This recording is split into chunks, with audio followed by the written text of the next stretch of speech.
मेरा आपसे कि भाई इसी जांच एजेंसी ने अदालत के सामने ये कहा कि पहली नजर में मामला साबित हो गया। अप्रैल में खूब माहौल भी बना 2025 में कि भाई राहुल गांधी आरोपी नंबर 2 और सोनिया गांधी आरोपी नंबर 1, चार्जशीट फाइल हो गई तो माहौल ये बना। और बड़ी बात है चार्जशीट फाइल हो जाना, वो भी देश के एलओपी के खिलाफ, लीडर ऑफ ऑपोजिशन के खिलाफ। तो इसी एडी ने सर कहा कि प्रथम दृष्टया मामला साबित हो गया। आज कोर्ट कह रहा है ये तो आपकी चार्जशीट सुनने लायक भी नहीं है। गरिमा जी और सभी विद्वान पैनलिस्ट को मेरा नमस्कार। ईडी भारत की एक बहुत ही प्रतिष्ठित इन्वेस्टिगेटिंग एजेंसी है, जैसा कि आपने अपने प्रारंभिक संबोधन में कहा। लेकिन उसी संबोधन में आपने ये भी जो उसका ट्रैक रिकॉर्ड बताया कि उसकी कन्विक्शन रेट जो है वो मैं समझता हूं कि बहुत बड़ा प्रश्न चिन्ह लगाता है उसकी उपलब्धियों के ऊपर।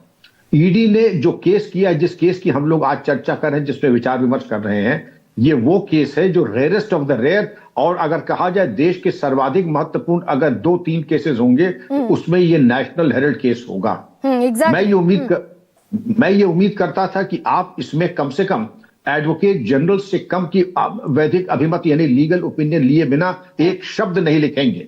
एक एक शब्द जो होगा वो कम से कम एडवोकेट जनरल का अभिमत लेने के उपरांत लिखा जाएगा। मुझे ये नहीं मालूम कि आपकी केस डायरी या आपकी तैयारी क्या किसी कांस्टेबल या हेड कांस्टेबल के स्तर पे की गई है, क्योंकि ऐसी चूक तो सब इंस्पेक्टर भी नहीं करता है, और सब इंस्पेक्टर जब करता है तो होता है बर्खास्त।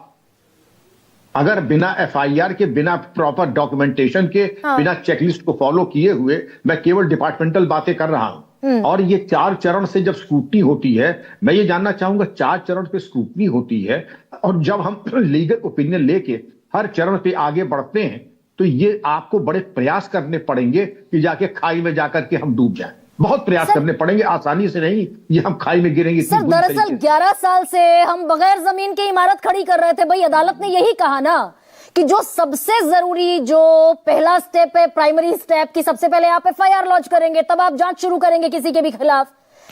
ईडी के इतने बड़े बड़े अधिकारी, ये बड़ी सामान्य सी, बहुत सिंपल सी बात, इसमें कोई रॉकेट साइंस तो सर है नहीं, ये नहीं समझ पाए ईडी के बड़े बड़े अधिकारी की पहले एफआईआर दर्ज होगी, ईसीआईआर।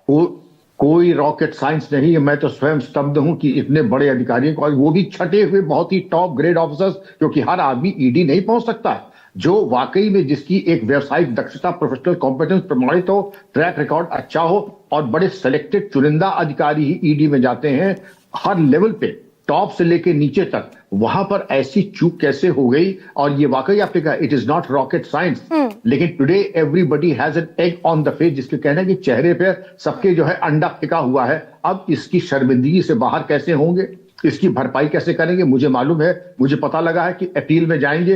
अपील में तो जब आप जाएंगे वो तब जाएंगे है, और आपको जाना भी चाहिए, क्योंकि अब आपको अपनी प्रतिष्ठा को बचाने के लिए आपको अपील में जाना चाहिए। लेकिन बराए करम जो फॉल्ट सिस्टम है, जो हमारे यहाँ एक चेक एंड बैलेंसेस हैं कि अगर ऐसी चूक हुई है तो उस चूक के कारणों में जाके 24 घंटे में ऐसे अधिकारी कर्मचारियों को दंडित करने की भी कृपा करें। नहीं सर, ये दरअसल सर एक सेकंड इसको समझाइए।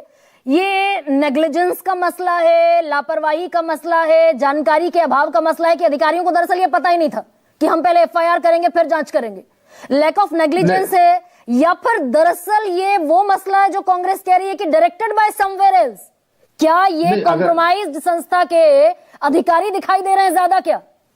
नहीं, अगर ये तो खैर आरोप, क्योंकि अगर आपको किसी को फ्रेम करना है, और अगर मान लीजिए एक बार मान भी लें आपकी बात को कि अगर किसी को फ्रेम करना तो उसके तरीके होते हैं, और उसके लिए भी करने के तौर तरीके होते हैं। मैं एक सांकेतिक रूप से बता रहा हूं कि अगर एक तो ऐसा डायरेक्शन मैं नहीं समझता हूं कि अगर दिया गया होगा, तो उसके करने के तौर तरीके होते हैं, जिसको कहते हैं ना, नकल के लिए भी अकल होनी चाहिए, वरना शक्ल बिगड़ जाती, जैसा कि वर्तमान केस में हो गया। आपको दरअसल, इसको मैं कहता हूं पुलिस की भाषा में, उसकी उपसंस्कृति में ना तजुर्बेकारी, इन एक्सपीरियंस, नेग्लिजेंस में नहीं कहूंगा, इन एक्सपीरियंस, ना तजुर्बेकारी। क्योंकि आपने सोचा होगा ये मौलिक चीजें हैं कि हमको 2 का पहाड़ा नहीं आएगा, और होता यह कि अंततोगत्वा 2 के पहाड़े में ही हमारा मिडिल स्टंप चला जाता है, और उसी में हम चले गए। मतलब इतने गाजे बाजे के साथ, इतने जोर शोर के साथ एनफोर्समेंट डायरेक्टरेट ने वो चार्जशीट फाइल की बाकायदा सारे आरोपियों का नंबर लिखा।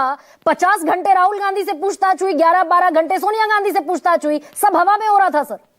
गरिमा जी, इतना बड़ा ब्लंडर मैंने जरा कम देखा अपनी जिंदगी में। देखे तो बहुत बड़े ब्लंडर हैं, लेकिन इतना बड़ा ब्लंडर मैंने भी अपने एक्सपीरियंस, जो कि बहुत मैं समझता हूँ काफी एक्सपीरियंस है मेरा इन सब चीजों में, लेकिन ऐसा ब्लंडर मैंने अपने जीवन में जरा कम नहीं देखा है कि आपने सारा ताना बाना और सारा जो है ईफिल टावर खड़ा कर दिया। मालूम पड़ा अभी तो संग बुनियादी नहीं पड़ी, और संग बुनियाद अगर नहीं पड़ी तो भाई ईफिल टावर काहे का खड़ा कर रहे हैं उसके ऊपर, और अगर कर दिया तो उसके ऊपर की जो स्टोरीज बन रही है उसमें कोई लीगल ओपिनियन आप लोगे? और उसी लीगल पर सर इसमें एक और चिंता की बात यह भी है क्या, उसी पर देश के प्रधानमंत्री जो विश्व के सबसे बड़े नेता हैं, वो एक बार नहीं कई बार देश के प्रधानमंत्री ने बयान दिया, जो मां बेटे रुपयों की हेराफेरी में जमानत पर घूम रहे हैं, जमानत पर जिंदगी जी रहे हैं, वो मोदी को सर्टिफिकेट दे रहे हैं।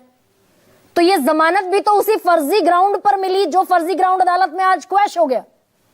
गरिमा जी, ये बहुत बड़े लोग हैं और बड़े लोगों की राजनीतिक बातों का मुझसे उत्तर न लेकर के अगर राजनीतिक मित्रों से ले तो वो ज्यादा अच्छा रहेगा। लेकिन मैं ये जरूर चाहूंगा कि गलतफहमी, जैसे मैं आप एडिटर हैं, बहुत बड़ी सीनियर एडिटर हैं, आपके स्टाफ ने ला करके एक पेपर रख दिया, उसमें मालूम पड़ा फिल्मी गाना लिखा हुआ है। अब फिल्मी गाना लिखा तो आप ही तो गलती है नहीं, ये तो जिसने आपको पर्चा ला करके दिया उससे पूछिएगा कि उसके बाद उसकी खाल उतार लीजिए कि तुमने इतने बड़े प्रतिष्ठित शो में लाके फिल्मी गाना रख दिया हमारे सामने।